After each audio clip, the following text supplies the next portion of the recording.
Aujourd'hui consiste à doser le dioxygène dissous dans l'eau du robinet par la méthode de Buchler. Alors en quoi ça présente un intérêt? Eh bien le taux de dioxygène dans l'eau va donner une information sur la qualité de l'eau. Donc ce dosage ne peut pas en effet se faire de façon directe, donc c'est un dosage indirect qui va s'opérer par au départ une succession de réactions redox. Donc je vais les présenter très brièvement et ensuite on passera directement à la manipulation. Donc dans un premier temps, en milieu basique, le dioxygène va oxyder le MnOH deux fois, donc l'hydroxyde de manganèse 2, pour former un précipité, donc un solide brun qui sera le trioxyde de manganèse. Donc ici on a le manganèse au degré d'oxydation 3. Cette réaction est longue, donc elle prend une durée d'à peu près 30 minutes.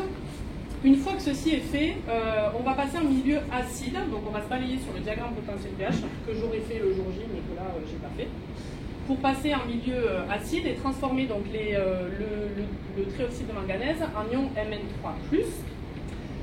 Cet ion Mn3+ est ensuite réduit par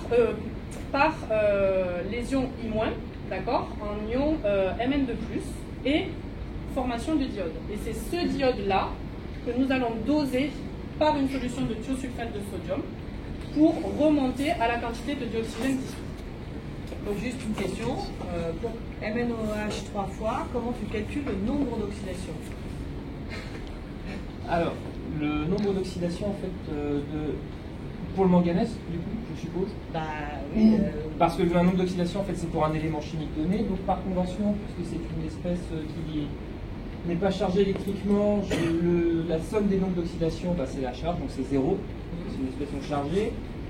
On attribue les doublets, les liaisons, doublets d'électrons à l'atome le plus électronégatif. Et après on revient par rapport aux électrons de valence. Tu peux me dessiner la structure des Et donc pour faire plus simple ici, je vais partir directement au fait que le nombre d'oxydation d'oxygène c'est -2 et celle de l'hydrogène c'est +1. Donc je vais l'écrire ici. Donc on va avoir le NO du manganèse plus, alors du coup 3 fois le nombre d'oxydation de l'oxygène plus 3 fois celui de l'hydrogène qui vaut donc la charge. Ici c'est 0. Donc